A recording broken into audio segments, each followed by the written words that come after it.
एक बार फिर से विचार कर ले। कहते हाँ श्रवण गौतम, आप जाइए, छुपिए, मैं ढूंढ लूंगा। और फिर भगवान बुद्ध वहीं अंतर ध्यान होते और छुप जाते। बक ब्रह्मा अपने दिव्य दृष्टि से समस्त लोकांतर को ढूंढ लेता। पूरी धरती, आकाश, पाताल, देवलोक, ब्रह्मलोक, जितने भी लोग थे सब ढूंढ लिया।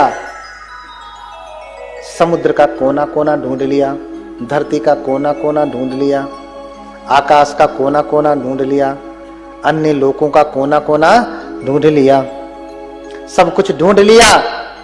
अपने दिव्य चक्षु से ढूंढते ढूंढते सुबह से शाम हो गई, इतना ढूंढा, हाँ, ढूंढते ढूंढते कुछ दिखाई नहीं दिया, बुद्ध को ढूंढ नहीं पाया। अंततः हार करके फिर सामने आ जाता अपने ब्रह्मलोक में, और ब्रह्मलोक में आता फिर वहीं से निवेदन करने लगता कि हे श्रवण गौतम प्रकट होइए, हे श्रवण गौतम प्रकट होइए। और जब वो निवेदन करने लगता तो भगवान कहीं गए थोड़ी न थे, भगवान कहीं गए नहीं थे, बक ब्रह्मा के ऊपर ही संक्रमण कर रहे थे, ऐसे ही आकाश में, खुले आकाश में टहल रहे थे। भगवान ने कहा अरे ब्रह्मा क्या तू मुझे पुकार रहा है? अरे श्रवण गौतम यही मेरे ऊपर है। भगवान नीचे उतरते, सामने आ जाते, कहते बक ब्रह्मा तूने ये सृष्टि बनाई है और तेरी ही बनाई सृष्टि में अभी तो मैं तेरे सर के ऊपर ही छुप गया, तू मुझे ढूंढ नहीं पाया, कहीं और छुप जाऊंगा, तू क्या तेरा पूरा वंश भी मुझे ढूंढ नहीं पाएगा। बोलिए भगवान बुद्ध की। अब बक ब्रह्मा नतमस्तक हो गया। ब्रह्म निमंत्रिक सूत्र है मध्यम निकाय का, बक ब्रह्मा सूत्र है अंगुत्तर निकाय में, पढ़िएगा। हाँ, आप जय मंगल अट्ठगाथा में भी यही कहते हैं ना, ब्रह्मं विशुद्धि ज्योतिमिद्धि बकाभिधानम ज्ञाना गदेन विधिना जित्वा मुनिंदो तंग तेजसा भवतु ते जय मंगलानि। बार बार आप वंदना करते हैं, लेकिन कभी सुना ये कथा नहीं ना? ये कथा कहाँ है? कहाँ है ये कथा? हमारे अपने त्रिपिटक में ही है, जिसको आश्रय करके बक ब्रह्मा को पराजित किया भगवान ने। और फिर हाथ जोड़ करके भगवान से निवेदन करता, ए सोहं भंते। अब हाथ जुड़ा, अब हाथ जुड़ा। जब सारी अकड़ ढीली हो गई तब हाथ जोड़ता है, ए सोहं भंते भगवंतं शरणं गच्छामि। हे भगवान, हे भंते, मैं भगवान की शरण जाता हूं। भगवान यानी आपकी शरण जाता हूं। देखिए बक ब्रह्मा भी भगवान को भगवंतं भगवान कह रहा है, भागवत कह रहा है, ए सोहं भंते भगवंतं शरणं गच्छामि धम्मंच भिक्षु संघंच उपासकं में भंते भगवा धारे तुम अज तगे पाणु पेते शरणं गतं। बोलिए भगवान बुद्ध की। हे भंते, मैं भगवान की शरण जाता हूं, धम्म की शरण जाता हूं, संघ की शरण जाता हूं। कब तक के लिए जाता हूं? अज तगे प्राण पेते, आज से लेकर के जब तक प्राण रहेगा तब तक शरणं गतं, आपकी शरण जाता हूं। मुझे अपना शिष्य स्वीकार करें, अपना उपासक स्वीकार करें। उपासकं में भगवा धारे तुम, मुझे, हे भगवान आप मुझे अपने उपासक के रूप में धारण करें, स्वीकार करें। अब ऐसा निवेदन करने लगता है। फिर भगवान अनुमोदन करते हैं, उपदेश देते हैं, ब्रह्मा ये संसार तेरी वजह से नहीं चल रहा है, इसका कोई निर्माण करता नहीं, सब कार्य कारण के नियम से चल रहा है। कर्मों का प्रपंच है, चक्र है, जिसकी वजह से सब कुछ चल रहा है। तो भगवान ने कर्म का उपदेश दिया हाँ, कर्म का उपदेश दिया, सभ्य सत्ता कम्मस्य का, कम्म दायादा, कम्म योनि, कम्म बंधु, कम्म पटिशरणो, यं कम्मं करिष्यामि कल्याणं वा पापकं वा तस्य दायादो भविष्यामि। तो जिसकी शरण स्वयं ब्रह्मा जाते हैं, आप किसकी शरण जा रहे हैं? देवतागण किसकी शरण में जाते हैं? एक बार देवराज इंद्र को हुआ, अरे मुझसे ज्यादा शक्तिशाली कौन है? बनते मोगलान साधना में बैठे थे, भगवान के शिष्य हैं, ऐसे दाहिने पैर के अंगूठे से ऐसे ठुनगी मारा और उनका देवलोक हिलने लगा। तब समझ में आया कि हमसे भी शक्तिशाली भगवान के श्रावक हैं, भगवान के श्रावक हैं। हाँ, तो इंद्र भी भागा भागा आया, किसकी शरण गया? भगवान बुद्ध की शरण गया। हाँ, और हम किसकी शरण जा रहे हैं? तमाम इनकी शरण, उनकी शरण, न जाने किसकी शरण।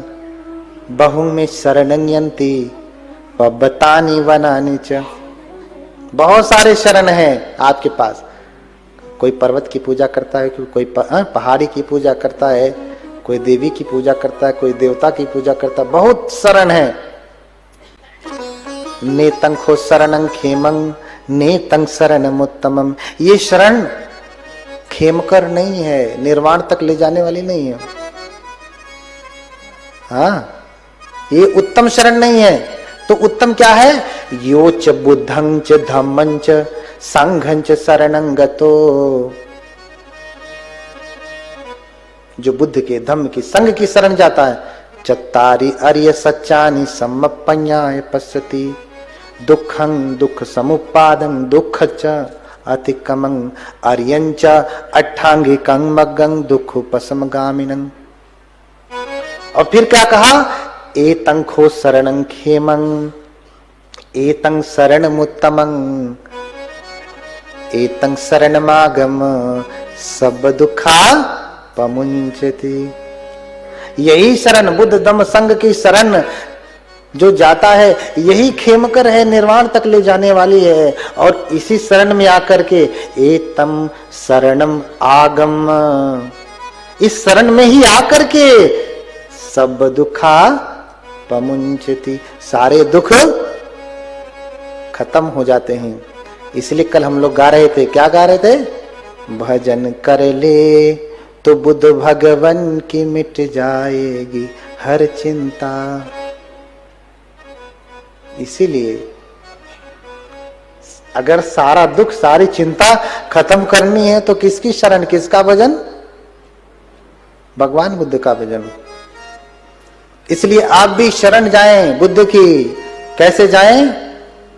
बुद्धं धर्मंच गणोत्तमंच यावद्धि बोधि शरणं गतोस्मि दानादि कृते कृतैर्मया भी बुद्धो भवेयं जगतो हिताय। हाँ, बुद्ध की, धम्म की, संघ की शरण जाता हूं। और शरण जाने के लिए अपने आप को समर्पित करना पड़ता है। शरण गमन का अर्थ क्या है? भाई, आप मुझे आश्रय दीजिए, मैं आपके पास आया हूं। अपने आप को समर्पित करना पड़ता है। तो समर्पण इतना तक यहां होता है कि भैया ऐसे से काम नहीं चलेगा,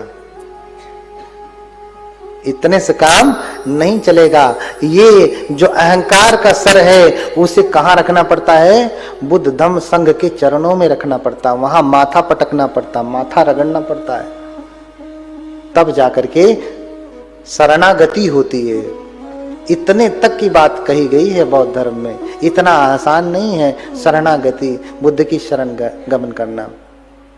हाँ, अरे देवदत्त भी सारा जीवन भगवान बुद्ध की निंदा करता रहा, संघ भेद कर दिया। अंततः जब वो मरने को आया तब उसकी आंखें खुलती हैं। अक्सर व्यक्ति जब मरने लगता है ना, तो अच्छा बुरा उसे समझ में आ जाता है, फिर रोता है। हाँ? लेकिन अब पछताए का होत है। हाँ? जब चिड़िया चुग गई खेत। तो अंत समय में जब मरा है, मरण संज्ञा पे लेटा है, अपने 4 शिष्यों को कहता है उठा के ले चलो सर जो है बुद्ध के पास, मैं उनसे माफी मांगूंगा, क्षमा मांगूंगा, हो सकता है क्षमा कर दें। बुद्ध महाकारुणिक हैं, बुद्ध तो महाकारुणिक है, लेकिन व्यक्ति जब इतना पापकर्म कर लेता है तो अक्षम्य हो जाता है। बुद्ध तो क्षमा कर ही देंगे, महाकारुणिक है, लेकिन आपने जो कर्म किया है वो कटेगा कैसे? बुद्ध तो माफ कर लेंगे, गले से लगा लेंगे, लेकिन जो जघन्य अपराध किया वो कटेगा कैसे? कैसे कटेगा? उसे तो भोगना ही पड़ेगा। तो जो अपराध किया, संग भेद किया, बुद्ध को मारने का प्रयत्न किया, इतना बड़ा अपराध है ये कि कहते हैं कि फिर जो इतना बड़ा अपराध कर लेता है उसकी मुक्ति असंभव ही हो जाती है, फिर मुक्ति नहीं हो सकती। अंतिम समय में अपने शिष्यों को कहता है कि मुझे बुद्ध के पास लेकर के चलो, मैं उनसे क्षमा मांगूंगा, माफी मांगूंगा, पैरों में गिर जाऊंगा।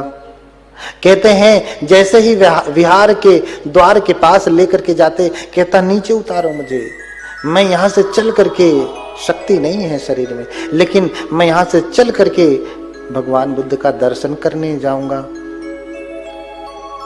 लेकिन जैसे ही उसे उसके सेवक, उसके शिष्यगण नीचे उतारते हैं, वर्णन मिलता है कि जैसे ही वो धरती पे अपना कदम रखता है, देवदत्त की मृत्यु कैसे हुई पता है आपको? हाँ, पता है? नहीं ना? कोई और कारण होगा, कहीं पढ़ा होगा तो बताइएगा, मैं जो पढ़ा हूं बताता हूं। हाँ? कहता है कि मैं यहीं से पैदल जाऊंगा, भगवान बुद्ध का दर्शन करूंगा, मैं चल करके जाऊंगा, मुझे यहीं उतार दो। कहते हैं जैसे ही उसके शिष्य नीचे उतारते हैं, पहला ही कदम जैसे ही रखता है धरती पे, धरती फटने लगती है। दूसरा कदम रखते ही धरती फट जाती है और उसी में वो गिर जाता है, उसी में समाने लगता है। अब क्या करे, किसको बुलाए, कौन रक्षा करेगा? जो सेवक थे वो भाग खड़े हुए। अरे जब मौत पकड़ती है ना, संकट आता है ना, तो कोई खड़ा नहीं होता है, कोई नहीं बचाता है। इसलिए कबीरदास बार बार यही कहते हैं, अंत की बेरियां नाव सहाय। आप भी याद रख लीजिए, भूलिए मत, ये माता पिता भाई बंधु सगे संबंधी पति पत्नी प्रेमी प्रेमिका कोई भी साथ देने वाला नहीं है अंत में। हाँ, कोई भी साथ देने